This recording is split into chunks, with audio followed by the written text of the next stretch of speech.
we started managing this little area in front of where we've got our offices down in Middleton, and Middleton is on limestone, so that's really a good type of bedrock and soil for wildflowers. You just get quite interesting species, and they're usually a bit more diverse than other soil types. So what we did is we just stopped cutting it. We took over the management from the contractors who had been managing it. We said, you know, we'll do this bit. So what we did is we just stopped cutting. We just cut once a year late in the season, and for the rest of the year we let it go wild. So you can see there's quite a few species. There's St. John's wort, there's red clover, oxeye daisies, buttercups of various types. There's cats here, birchfoot trefoil, self-heal, quite a few grasses in here as well, and that's fine to have that mix. We've also got hogweed in here. We've got some hawksbeards. So there's a good mix. We've also got, but I think they've gone over now, some,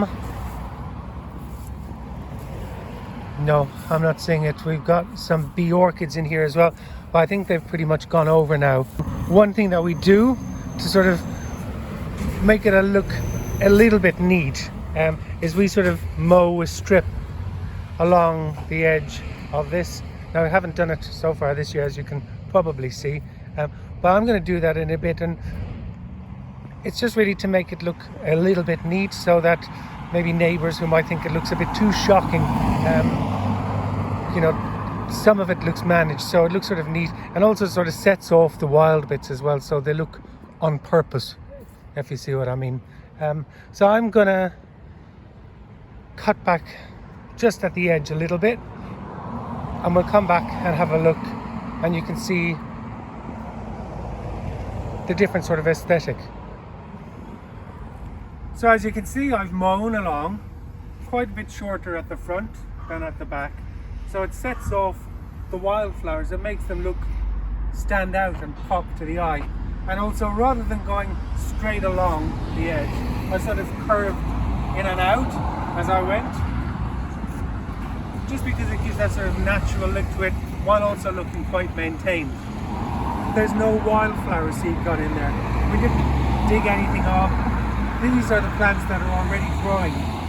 In your garden, if you leave a little patch, a strip along the edge of a wall maybe, leave it grow a bit longer, 1 year, and see what happens.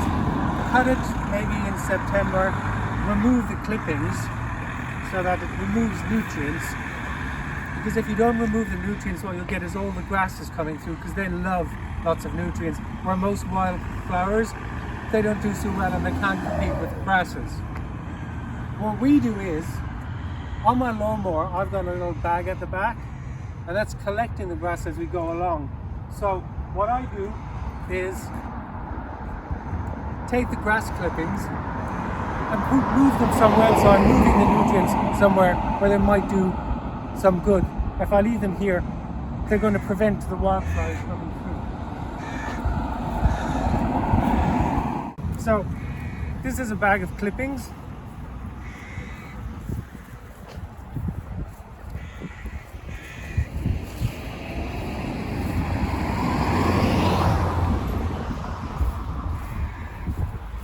I'm just going to move them in here. They'll rot down and they're food for the tree. And they're not as obvious, you know, you wouldn't notice that I put these in here.